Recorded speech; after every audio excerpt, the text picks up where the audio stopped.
नमस्कार, good morning boss. स्वागत है आपका। आप देख रहे हैं एबीपी गंगा। मैं आपके साथ सोनिका सिंह। बुलेटिन की शुरुआत करते हैं आज की पहली और बड़ी खबर के साथ। सबसे पहले रसोई और आपके सफर से जुड़ी बड़ी खबर आपको बता दें। कल से पीएनजी और सीएनजी सस्ती हो जाएगी। पीएनजी का दाम करीब 10% कम होगा, तो वहीं सीएनजी के रेट में प्रति लीटर 5 से 6 रुपए कमी हो जाएगी। वहीं मोदी कैबिनेट ने घरेलू गैस मूल्य निर्धारण को मंजूरी भी दे दी है और सरकार के इस फैसले से आम जनता को बड़ी राहत मिलने जा रही है। कल से पीएनजी और सीएनजी के दामों में कमी देखी जाएगी। पीएनजी के दामों में करीब 10% की कमी होगी, तो वहीं सीएनजी के दामों में 5 से 6 रुपए प्रति लीटर की कटौती भी देखी जाएगी और इससे आम जनता के लिए सफर करना थोड़ा सस्ता हो सकता है। सरकार का यह फैसला एक बड़ी राहत लेकर आया है आम लोगों के लिए। तो आम लोगों से जुड़ी ये बड़ी खबर सामने आई है। मोदी कैबिनेट ने घरेलू गैस मूल्य निर्धारण को मंजूरी भी दे दी है, तो अब पीएनजी और सीएनजी के दामों में कमी देखी जाएगी। कल से पीएनजी और सीएनजी के दाम सस्ते हो जाएंगे, यानी कि अब आपके लिए सफर करना थोड़ा सस्ता हो जाएगा। महंगाई जो लगातार बढ़ रही थी, अब ऐसे में आम जनता की जेब को थोड़ी राहत मिलती हुई यहाँ पर नजर आ रही है सरकार के इस फैसले से। कल से पीएनजी और सीएनजी सस्ती होने जा रही है। सीएनजी जहां 5 से 6 रुपए प्रति लीटर के हिसाब से कमी होगी, तो वहीं पीएनजी के दामों में कम से कम 10% की कमी। उत्तर प्रदेश के कौशाम्बी जिले में आज से 2 दिवसीय दौरे पर रहने वाले हैं गृहमंत्री अमित शाह। वही कौशाम्बी महोत्सव का आगाज करेंगे। केंद्रीय गृहमंत्री अमित शाह कौशाम्बी महोत्सव का उद्घाटन करेंगे। इसके साथ ही वे सांसद खेल स्पर्धा के समापन समारोह और दलित सम्मेलन को संबोधित करेंगे। इस दौरान उनके साथ ही सीएम योगी, प्रदेश अध्यक्ष भूपेंद्र चौधरी समेत तमाम पदाधिकारी मौजूद रहने वाले हैं। कौशाम्बी दौरे पर रहने वाले हैं देश के गृहमंत्री अमित शाह। दलित सम्मेलन को संबोधित किया जाएगा। सीएम योगी भी उनके साथ इस महोत्सव में मौजूद रहने वाले हैं। कौशाम्बी महोत्सव का उद्घाटन करेंगे अमित शाह। खेल स्पर्धा के समापन समारोह में भी शामिल होंगे। तो वहीं इस दौरान तमाम अधिकारी उनके साथ रहने वाले हैं। तो कौशाम्बी का दौरा गृहमंत्री अमित शाह का, और इस दौरान कौशाम्बी महोत्सव की शुरुआत की जाएगी। संबोधित भी करेंगे वहां पर जनसभा को। सीएम योगी आदित्यनाथ उनके साथ मौजूद रहेंगे। वहीं प्रदेश के तमाम बड़े नेता उनके साथ वहां पर मौजूद रहने वाले हैं। तो गृहमंत्री अमित शाह का कौशाम्बी दौरा, कौशाम्बी महोत्सव की शुरुआत की जाएगी, उद्घाटन करेंगे। केंद्रीय गृहमंत्री अमित शाह दलित सम्मेलन को संबोधित भी करते हुए नजर आएंगे। 2024 का लोकसभा चुनाव सामने है और ऐसे में बीजेपी की रणनीति है कि किस तरीके से तमाम सारे समुदायों का वोट अपने पक्ष में लाया जाए और इसी कड़ी में दलित वर्ग का वोट बैंक जिस तरीके से सबसे बड़ा है उस पर निशाना साधने के लिए सभी पार्टियों की तैयारी है। जहां बीएसपी 13% दलित इंटैक्ट वोट की बात करती है, तो वहीं समाजवादी पार्टी दलितों का वोट साधने के लिए रामजीलाल सुमन और अवधेश प्रसाद के नेतृत्व में कमेटी का गठन कर चुकी है और अखिलेश यादव खुद रायबरेली में कांशीराम की प्रतिमा का अनावरण कर चुके हैं। लेकिन इसी बीच अब बीजेपी के चाणक्य कहे जाने वाले गृह मंत्री अमित शाह कौशाम्बी आ रहे हैं, चूंकि कौशाम्बी सुरक्षित सीट है और यहां पे दलितों का अच्छा खासा वोट बैंक है। आप तस्वीरें देख सकते हैं कि किस तरीके से यहां पे मंच तैयार किया गया है और तमाम सारी तैयारियां की गई है। अगर बात करें तो गृह मंत्री अमित शाह के साथ प्रदेश के मुख्यमंत्री योगी आदित्यनाथ मौजूद होंगे, प्रदेश अध्यक्ष भूपेंद्र चौधरी मौजूद होंगे और इसके अलावा अगर बात करें तो यहाँ के स्थानीय सांसद विनोद सोनकर भी मौजूद रहेंगे। और जिस तरीके से यहाँ पे कई सारे कार्यक्रम किए जा रहे हैं, लेकिन उस कार्यक्रम में सबसे प्रमुख कार्यक्रम रहेगा दलित सम्मेलन, क्योंकि तमाम सारे दलितों को यहाँ पे अमित शाह संबोधित करेंगे और उनको बीजेपी की नीतियों के बारे में बताएंगे और बताएंगे किस तरीके से बीजेपी ने दलितों का, वंचितों का उत्थान किया है और एक कहीं ना कहीं मैसेज देने की कोशिश होगी पूरे प्रदेश भर के दलितों को कि बीजेपी उनके साथ है और उनके हित के लिए सदैव कार्य कर रही है। तैयारियां पुरजोर है। पुलिस अधिकारी भी यहाँ पे लगातार बैठकें कर रहे हैं, चूंकि गृह मंत्री आ रहे हैं और प्रदेश के मुखिया योगी आदित्यनाथ आ रहे हैं। ऐसे में जिले के कप्तान समेत जो आला फोर्सेज यहाँ पे लगाई गई है वो उनके तमाम सारे जो अधिकारी वो यहाँ पे बैठ के लगातार मीटिंग कर रहे हैं और इस बात की मंत्रणा कर रहे हैं कि सुरक्षा व्यवस्था पूरी तरीके से चाक चौबंद रहे। तमाम सारे अधिकारी भी यहाँ पे लगातार सुरक्षा व्यवस्था को लेकर के मंथन कर रहे हैं। दर्शन रोहित के साथ अविनाश तिवारी, गंगा, दिल्ली। गृह मंत्री अमित शाह, मुख्यमंत्री योगी आदित्यनाथ और उत्तर प्रदेश के बीजेपी प्रदेश अध्यक्ष भूपेंद्र चौधरी का कौशाम्बी आगमन होना है और कौशाम्बी महोत्सव की शुरुआत होनी है। किस तरीके से सुरक्षा की तैयारियां, हमारे साथ बातचीत करने के लिए मौजूद है जिले के कप्तान ब्रजेश श्रीवास्तव जी। सर, किस तरीके से तैयारियां हैं, कितनी बड़ी सुरक्षा तैनात की जा रही है यहाँ पे? देखिए, जो मानक है माननीय यूएचएम साहब का और डिप्टी सीएम साहब का, उसके अनुसार हम लोगों ने सारी व्यवस्था कर रखी है और हमारी पूरी सुरक्षा अचूक और अभेद्य रहेगी। हम लोगों ने रिहर्सल कई बार कर रखा है और किसी भी प्रकार से कोई भी सुरक्षा में चूक जैसी स्थिति उत्पन्न नहीं होने दी जाएगी। कितने पुलिस जवानों को लगाया गया है? जो उनका मानक है मैंने बताया, मैं आपको इसे डिस्क्लोज नहीं कर सकता हूँ। जो सुरक्षा है हमारी वो बहुत पर्याप्त है और जो मानक है उसके अनुरूप है। कितनी भीड़ कंट्रोल करने का आप लोगों का अनुमान है, क्योंकि काफ़ी ज़्यादा संख्या में लोगों के आगने का अंदेशा है? देखिए, जो भीड़ यहाँ आएगी, जो लाभार्थी आएंगे या जो भी जिनको भी पार्टिसिपेट करना है, उनकी संख्या जितनी भी है वो वैसा हमारा पंडाल बना हुआ है, हमारी ट्रैफिक व्यवस्था वैसे ही है, हमारी जो बसें आएंगी, जो जिस साधन से आएंगी उनके पार्किंग की प्रॉपर व्यवस्था है और हमें किसी भी प्रकार से किसी भी भीड़ को नियंत्रित करने में कोई समस्या नहीं होगी। गृहमंत्री अमित शाह और सीएम योगी आदित्यनाथ आजमगढ़ का भी दौरा करेंगे। वे आजमगढ़ में गीत महाविद्यालय का शिलान्यास करने के बाद जनसभा को संबोधित करेंगे।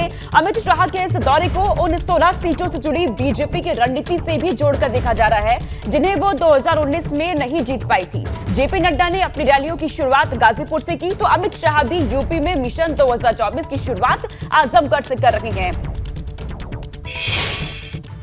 अक्सर अपने बयानों के चलते चर्चा में रहने वाली वीएचपी नेता साध्वी प्राची ने अब नए विवाद को हवा देती है। दरअसल साध्वी प्राची ने मुस्लिम लड़कियों को हिंदू लड़कों से शादी करने का ऑफर दिया है। ऑफर यही है कि हिंदू लड़कों से शादी कर ले, जिंदगी स्वर्ग बन जाएगी। जो आज नरक की जिंदगी जी रही है बच्चियां, उनका हलाला नहीं होगा। धर्म की धुरी पर साध्वी प्राची के मुखमंडल से निकला ये बयान विवाद का नया संदेश लेकर आया है। साध्वी प्राची का ये बयान साईं बाबा पर बागेश्वर धाम के पीठाधीश्वर धीरेन्द्र शास्त्री के उस बयान के समर्थन में आया है जिस पर खुद धीरेन्द्र शास्त्री खेद जता चुके हैं। इससे पहले धीरेन्द्र शास्त्री ने कहा था, साईं बाबा पीर हो सकते हैं, फकीर हो सकते हैं, लेकिन भगवान नहीं। इस पर साध्वी प्राची ने धीरेन्द्र शास्त्री से 2 कदम आगे जाकर बयान दिया है और हिजाब और नकाब पर विवाद का नया अध्याय खोल दिया है। मुस्लिम बहनें 50 डिग्री तापमान में भी बेचारी काले लबादे में बंद रहती, उनके ऊपर इतना सितम जो ढाया जा रहा है, उससे मुक्ति दिला रही हूँ भाई। हिंदू बेटों से, हिंदू बच्चों से शादी करके उनके जीवन को स्वर्ग की ओर ये कहना चाहिए, उनकी जिंदगी को स्वर्ग में बना रहे हैं। मतलब हिंदू मुस्लिम के नाम पर साध्वी प्राची ने धर्म की जो किताब खोली है उस पर विवाद होना तय है। लेकिन साध्वी प्राची यहीं नहीं रुकी। रामनवमी पर बिहार से पश्चिम बंगाल तक हुई हिंसा को लेकर ममता बनर्जी और बिहार की नीतीश सरकार पर चुभने वाला वार किया। साध्वी प्राची ने बिहार और पश्चिम बंगाल में राष्ट्रपति शासन की मांग कर डाली। खुद ममता बनर्जी खड़े होकर के, खुद नीतीश बाबू, और रामनवमी के जुलूस पर कोई भी पत्थर फेंक देगा, कोई भी बम विस्फोट कर देगा। क्यों? इसका मतलब ये खुद करा रहे, षड्यंत्र ये रच रहे हैं कि वहां पर दोनों जगह राष्ट्रपति शासन लगा देना चाहिए। हालांकि ये पहली बार नहीं है जब हिंदू मुस्लिम के नाम पर साध्वी प्राची ने इस तरह की भाषा का इस्तेमाल किया है। इससे पहले भी साध्वी प्राची धर्म के नाम पर विवादों को हवा देती रही हैं। एबीपी गंगा के लिए ब्यूरो रिपोर्ट। खबरों का रुख करते हैं। उत्तर प्रदेश समेत देश के कई राज्यों में कोरोना वायरस एक बार फिर धीरे धीरे पैर पसार रखा है। देश में कोविड-19 की स्थिति का आकलन करने के लिए केंद्रीय स्वास्थ्य मंत्री डॉक्टर मनसुख मांडविया आज सभी राज्यों और केंद्र शासित प्रदेशों के स्वास्थ्य मंत्रियों के साथ एक समीक्षा बैठक करेंगे। इस वर्चुअल बैठक में स्वास्थ्य विभाग, नीति आयोग, वहीं नीति आयोग के सभी अधिकारी इसमें शामिल रहने वाले हैं।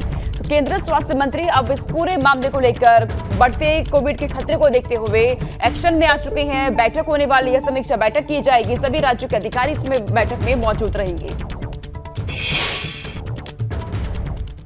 यूपी में रोजाना मरीजों की संख्या में बढ़ोतरी हो रही है। प्रदेश में अब सक्रिय मामलों की संख्या बढ़कर के 700 के पार पहुंच गई है। बढ़ते कोविड के मामलों को देखते हुए योगी सरकार ने पहले से ही यूपी के सभी फ्रंटलाइन वर्कर्स, सरकारी और निजी अस्पतालों को सतर्क रहने का निर्देश जारी कर दिया है। कोरोना पॉजिटिव केस मिलने के बाद स्वास्थ्य विभाग भी अलर्ट मोड पर है। उत्तराखंड में 24 घंटे के भीतर 24 केस सामने आए हैं। इसी तरह से कोरोना केस बढ़कर के 100 के पार हो गए हैं। स्वास्थ्य विभाग की रिपोर्ट के मुताबिक देहरादून जिले में 14, तो वही नैनीताल में 3, पौड़ी में 2, हरिद्वार में 1 संक्रमित मरीज सामने आए हैं और इन्हीं संख्या को देखते हुए अब सरकार अलर्ट मोड में है। खुद को सपा विधायक रामचल राजभर का प्रतिनिधि बताने वाले बाल मुकुंद धुरिया ने हनुमान जयंती पर ऐसा बयान दे दिया है कि देश की राजनीति पर पारा चढ़ गया है। सपा विधायक रामचल राजभर ने कहा कि बाल मुकुंद धुरिया ने उनका कोई रिश्ता नहीं है, ना वो उनके प्रतिनिधि है और ना वो उनको जानते हैं। मिले मुलायम कांची राम।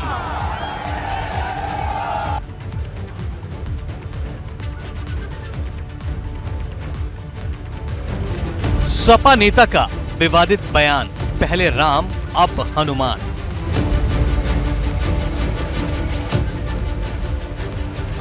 धर्म वाले मोर्चे पर सियासत हाई, क्या ऐसे होगी 24 की लड़ाई।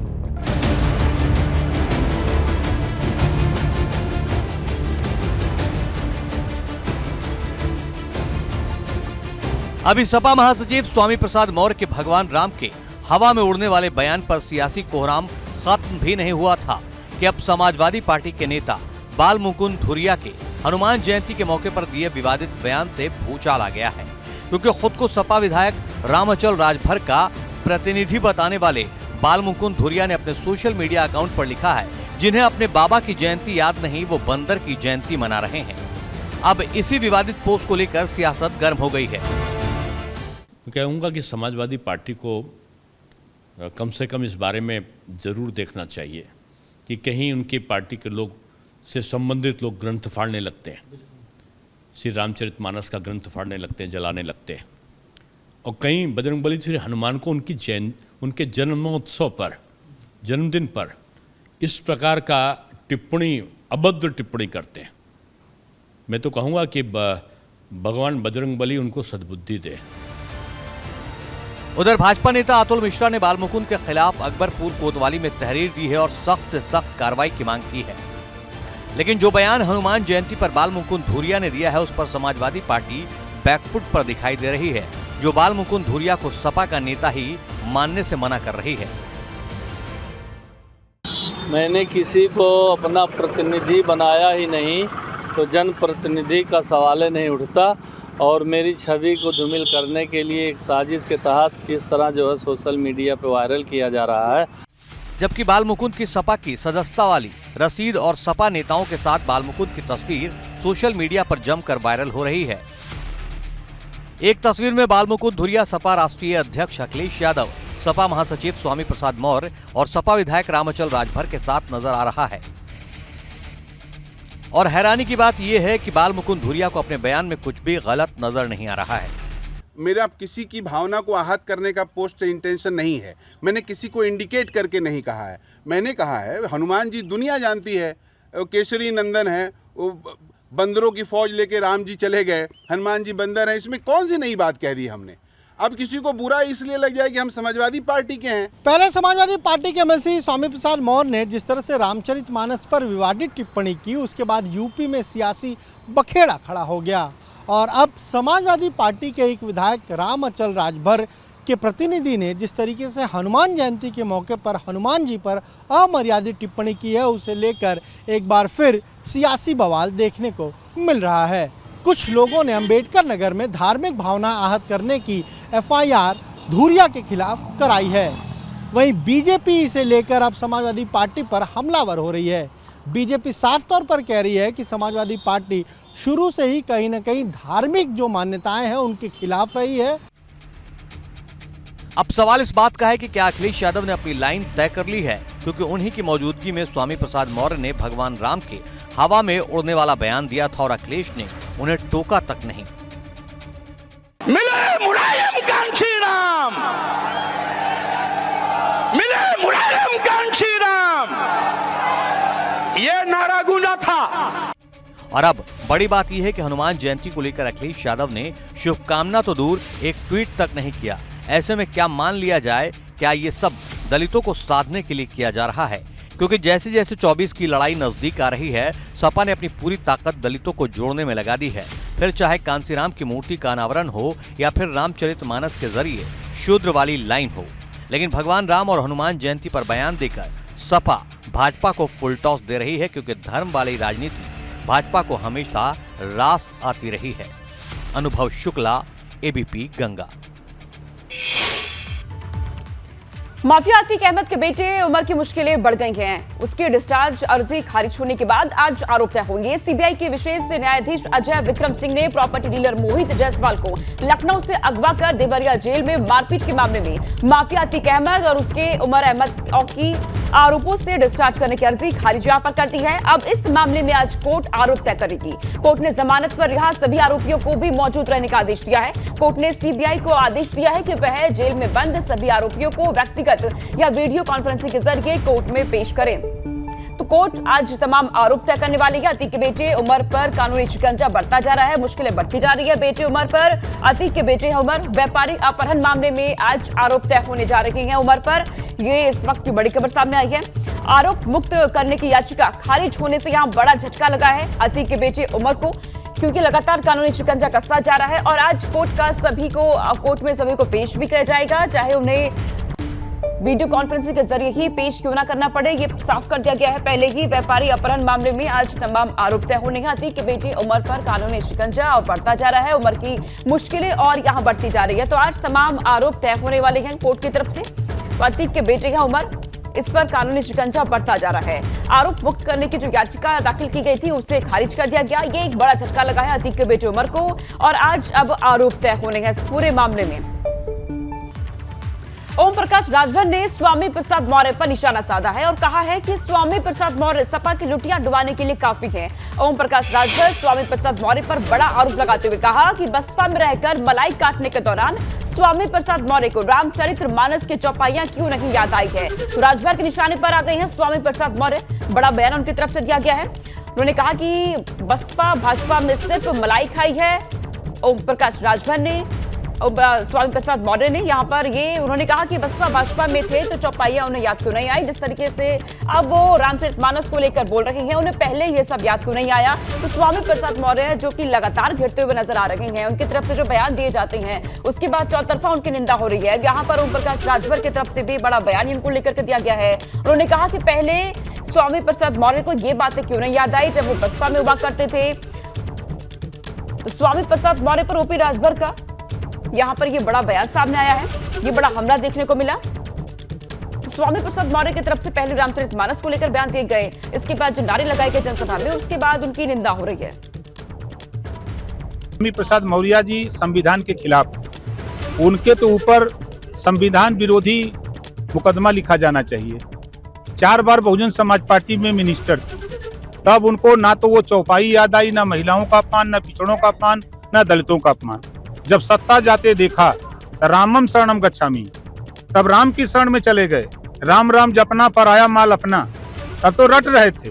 बेटी को सांसद खुद मंत्री बन गए, 5 साल मंत्री बन करके मलाई काटे। और जब देखा कि सत्ता बदलने वाली है, तब अखिलेशम शरणम गच्छामि। आप देख लीजिएगा, लोकसभा का चुनाव का रिजल्ट आपको बता देगा। उन्हीं की पार्टी में 2 फाट हो गया है। एक समाजवादी पार्टी को हराने का काम करेगा, एक भारतीय जनता पार्टी को जिताने का काम करेगा। समाजवादी पार्टी में 2 धड़ा बन गया है। और इस बीच खबर सामने आ रही है, उत्तराखंड के फायर ब्रिगेड विभाग की बड़ी लापरवाही देखने को मिली है। विकास नगर में आग बुझाने के लिए दमकल विभाग की गाड़ी बिना पानी के ही पहुंच गई। इसके बाद घटना स्थल से वापस पानी भरने गई। इस दौरान घर में लगी आग से 4 बच्चों की मौत हो गई। तो यहाँ पर फायर ब्रिगेड की टीम को लेकर के बड़ी लापरवाही देखने को मिली है। घर में लगी आग को बुझाने के लिए पहुंची थी, लेकिन गाड़ी में पानी ही नहीं था। ऐसे में वापस पानी लेने के लिए जाती है टीम। इतने में घर में जो आग लगी थी उसमें 4 बच्चों की मौत हो जाती है झुलसने से। ये बड़ी लापरवाही फायर ब्रिगेड की गाड़ी की यहाँ देखने को मिली है। मौके पर फायर ब्रिगेड की गाड़ियां देरी से पहुंचती है और बिना पानी के। आगे करते हैं, केदारनाथ धाम के लिए हेली सेवाओं की बुकिंग जल्द ही शुरू होने जा रही है। 8 अप्रैल से केदारनाथ हेली सेवा के लिए टिकटों की बुकिंग शुरू कर दी जाएगी। इस बार IRCTC की वेबसाइट के जरिए टिकटों की बुकिंग कराई जा सकती है। पर्यटन विभाग ने रेलवे को टिकट बुकिंग का जिम्मा दिया है। आपको बता दें कि 25 अप्रैल को केदारनाथ धाम के कपाट खुलेंगे, जिसकी तैयारियां जोरों से चल रही है। तो 25 अप्रैल से केदारनाथ यात्रा की शुरुआत और इसकी तैयारियां चल रही है। 8 अप्रैल से हेली सेवा की टिकटों की बुकिंग भी होनी शुरू हो जाएगी। आप वेबसाइट पर जाकर के भी इसके लिए बुकिंग कर सकते हैं। केदारनाथ यात्रा की शुरुआत 25 अप्रैल से और इसको लेकर के तैयारियां शुरू हो चुकी है। जोरों से तैयारियां चल रही है ताकि किसी भी तरीके से श्रद्धालुओं को कोई भी दिक्कत ना हो।